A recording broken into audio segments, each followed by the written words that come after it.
Nós vamos explorar algumas consequências desse princípio. Vamos começar com um exemplo associado à emissão, ao espectro de emissão. Muitos estados atômicos excitados são instáveis e decaem por emissão de um fóton, num tempo da ordem de 10 a menos 8 segundos. Esse é um tempo característico da maioria dos estados excitados. Qual é a incerteza mínima da energia de um desses estados? Isso é uma aplicação imediata do princípio da incerteza de Heisenberg. E eu vou aplicá-lo assim. A incerteza mínima, vou botar aqui mínima. Como é o mínimo, eu estou tomando o sinal de igualdade aqui. É H cortado sobre 2 dividido por ΔT.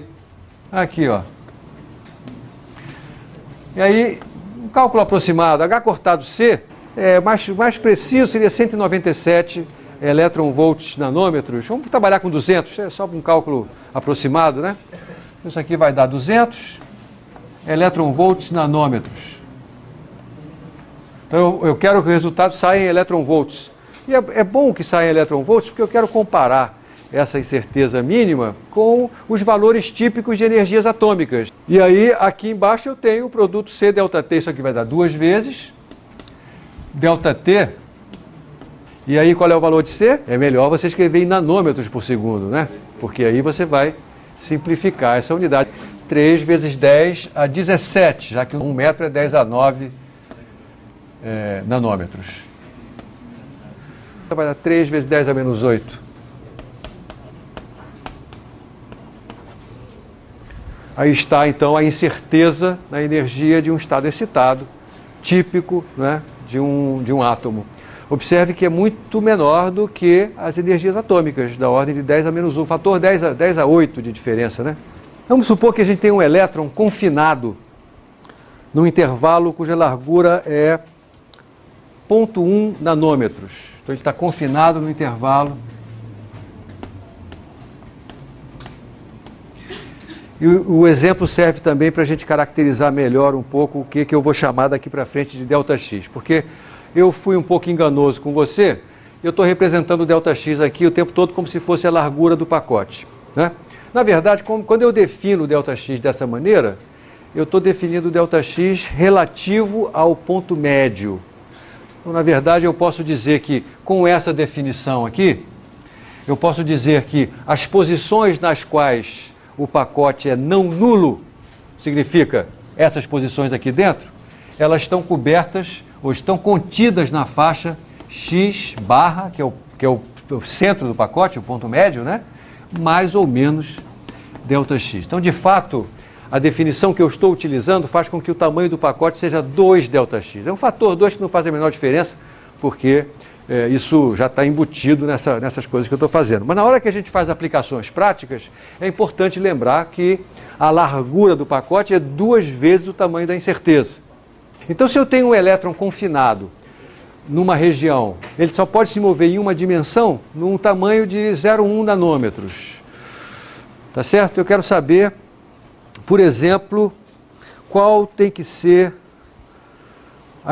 é a incerteza mínima na sua velocidade que é consistente com essa informação. É associar a informação dada com as relações de incerteza, o princípio de incerteza de Heisenberg, que utiliza coisas como ΔX, ΔP, ΔT, ΔE. Você está querendo determinar uma dessas quantidades. Qual é a quantidade que você está querendo determinar? Então, o ΔX, por essa observação que eu acabo de fazer, vale meio de A. Ora, se ΔX vale meio de A, então a gente sabe que o produto da incerteza no momento pela incerteza na posição tem que ser maior ou igual a H cortado sobre 2. Eu estou interessado no valor mínimo da incerteza na velocidade. Então, eu estou interessado no sinal de igualdade. Legal? Então, eu vou dizer que ΔPx vezes ΔX tem que ser igual a H cortado sobre 2, porque eu estou falando do ΔP mínimo e, portanto, da incerteza mínima também na velocidade. Que, na verdade, se eu tenho um objeto confinado num certo segmento, o ΔX é a incerteza. A incerteza não é o tamanho do segmento todo. Porque eu posso assegurar, se eu sei que ele está num certo intervalo, eu posso assegurar que a posição dele está entre o valor médio menos um valor e o valor médio mais um valor. esse menos mais é que nós chamamos lá no laboratório de a incerteza na medida, não é isso? Você sempre quando você bota o resultado de uma medida, você não faz assim?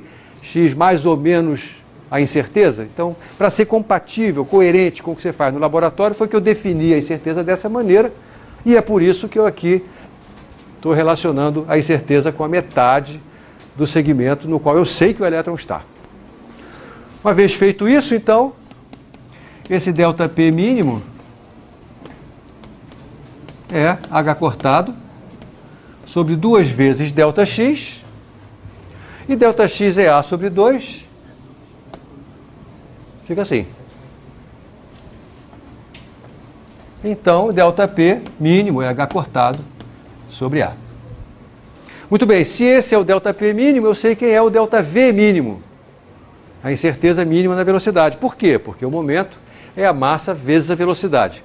Claro que eu estou supondo que esse elétron é não relativístico. Vamos ver se o resultado confirma essa suposição. Então isso aqui é m vezes ΔV mínimo. E, portanto, o ΔV mínimo vai ser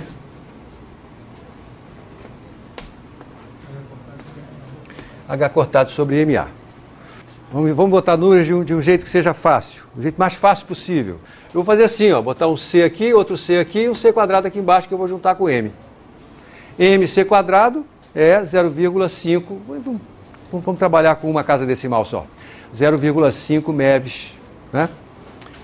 Então, isso aqui, e aqui em cima, H cortado C vale aproximadamente 200 eletronvolts nanômetros, então isso aqui vai dar 200 eletronvolts nanômetros, dividido por 0,5 MeVs, então tem o fator 10 a sexta, e aí tem o A que está em nanômetros, é 0,1 nanômetros. Isso tudo multiplicado por C. Dá 4 vezes 10 a menos 3, fator de C. C é 3 vezes 10 a 8, então isso aqui vai dar 3 vezes 4 dá 1,2, 10 a 8 com 10 a menos 3 dá 10 a 5 vezes 10 a 6 metros por segundo. Aqui já estava na cara que nós estamos tratando de uma situação não relativística. Não é verdade? Cuidado, se eu estivesse tratando de uma situação relativística, então, até esse ponto aqui, nada se modifica. Mas daqui para frente se modifica, porque agora a relação entre o momento e a velocidade não é mais essa que aqui está. Aproveitando, qual será a energia cinética mínima desse elétron? Mas se essa é a incerteza na velocidade, ele não pode ter uma velocidade menor do que essa, concorda? Se ele tivesse uma velocidade menor do que essa, a incerteza seria menor do que isso aqui, porque ela não pode ser menor do que zero. A velocidade tem que ser no mínimo ela tem que ser esse valor aqui.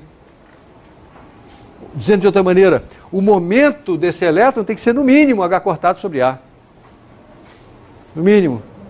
Mas se o momento é H cortado sobre A, então a energia cinética dele, que é P quadrado sobre 2M, vai ser H cortado ao quadrado sobre 2M a 2. Então veja, se eu tenho um elétron confinado numa região de dimensão A, a energia cinética mínima que ele tem é aquele valor ali. Isso aqui vai dar 4 eletronvolts. Mas isso está nos dando uma informação super importante e super nova. Se eu tenho um elétron confinado, ele não pode estar parado. Isso nós chamamos a energia de ponto zero. No mínimo ele tem essa energia aqui, no mínimo. Se não tiver mais. Mais uma mensagem. Observe que o intervalo de confinamento, esse número já não devia ser familiar. Esse número tem a ver com a dimensão de um átomo, né? Com o raio do átomo de Bohr, a gente viu que era 0,05 nanômetros. Então o diâmetro de um átomo é 0,1 nanômetros. Tá certo? Aqui, ó. 0,1 nanômetros a gente vai ter essa energia cinética para o elétron. E, como eu falei, 4 eletronvolts, isso é compatível com a energia do estado fundamental. A energia do estado fundamental, lembra quanto era? Menos 13,6 eletronvolts. Então, na verdade, a energia cinética dele é dessa ordem aí.